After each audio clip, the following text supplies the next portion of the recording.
តើជំរាបសួរអ្នកទាំងអស់គ្នាថ្ងៃនេះខ្ញុំចង់ចែកម្លែកទៅលើការសរសេរ font ខ្មែរអក្សរខ្មែរ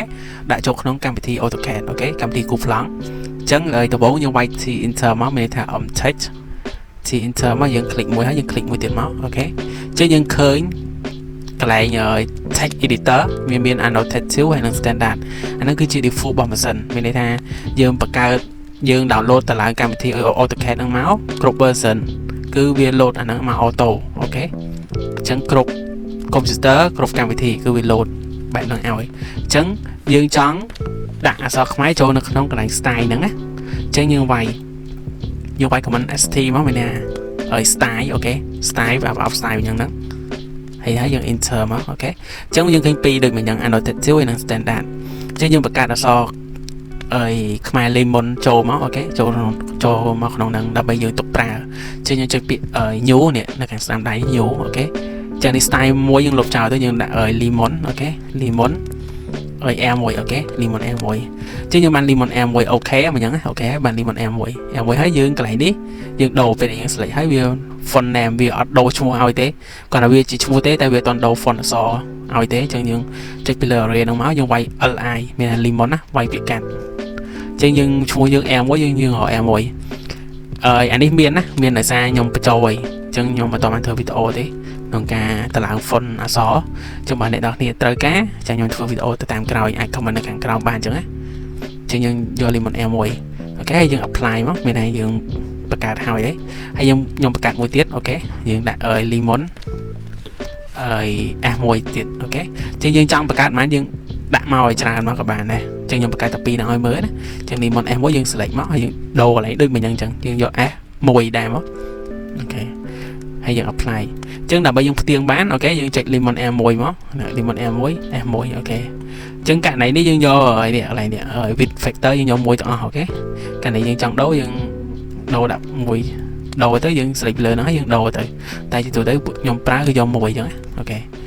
ចឹងបើយើងករណីយើងចង់ប្រើនៅលើ lemon R1 យើង section មកមានតែយើងឈរនៅលើហ្នឹងដើម្បីយើងគូសយើងសរសេរ text អូខេហើយយើង close វាមកអូខេអូខេចឹងឥឡូវយើងដល់វគ្គសរសេរអូខេយើងវាយ T enter មក click ពីចំណុចមកអូខេចឹងបើយើងអត់មានទេកន្លែងនេះ default function វាមាន12ចឹងយើងចុចកន្លែងខាងក្រោមពីនេះមកយើងមើលចឹងបើយើងមាន12នេះទេ annotative and standard លើឡើង lemon R1 F1 អូខេចឹងករណីយើងសរសេរខ្មែរ Unicode គឺវាស្មុគស្មាញតិចដោយសារនេះខ្ញុំបង្ហាញឲ្យមើលនេះចឹងឧទាហរណ៍ថាយើងចង់សរសេរអក្សរកអូខេកយើងនេះកយើងវាយ normal យើងវាយអក្សរអីគេ K ធម្មតាមកកអីតែបើយើងចង់សរសេរអក្សរកយើងវាយគេនេះ CP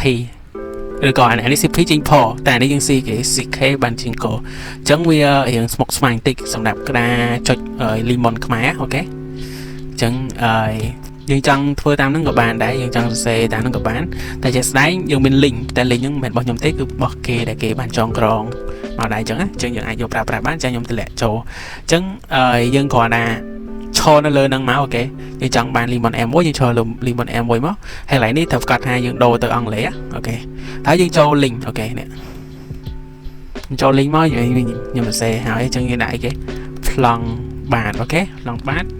ដល់មកជន់តិចមែន plong បាទតិច plong បាទជន់តួដីអញ្ចឹងទៅអូខេករណីថាយើងចង់សរសេរបែបហ្នឹងអញ្ចឹងយើងសរសេរនេះសរសេរខ្មែរ keyboard ធម្មតាមកអូខេ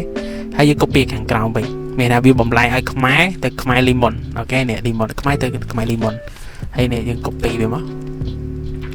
ហើយយើងខ្វាយចេញមកយើងចូលទៅ cat វិញអញ្ចឹងកន្លែងនេះយើងត្រូវច្បាស់ថាវាជា R1 ហើយកន្លែងនេះជាអង់គ្លេសអូខេយើងដាក់ជាអង់គ្លេសវិញមក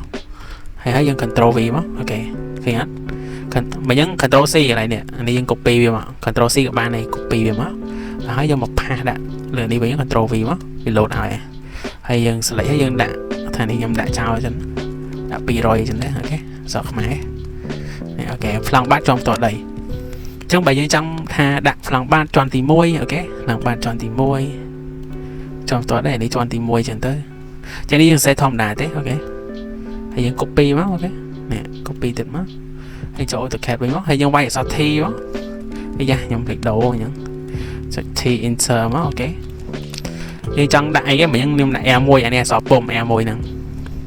ខ្ញុំដាក់ឲ្យ S1 វិញម្ដងអូខេ select ហើយយើងចុច V មកអូខេ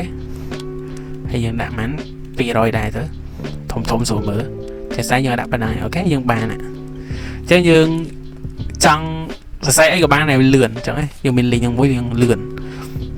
អញ្ចឹងចាញ់ខ្ញុំតម្លាក់ link ហ្នឹងឲ្យនៅក្នុង description អូខេអញ្ចឹងការចែករំលែករបស់ខ្ញុំគឺមានតែប៉ុណ្្នឹងទេអរគុណអ្នកនរគ្នាដែលបានទស្សនាមកដល់ចប់អរគុណច្រើន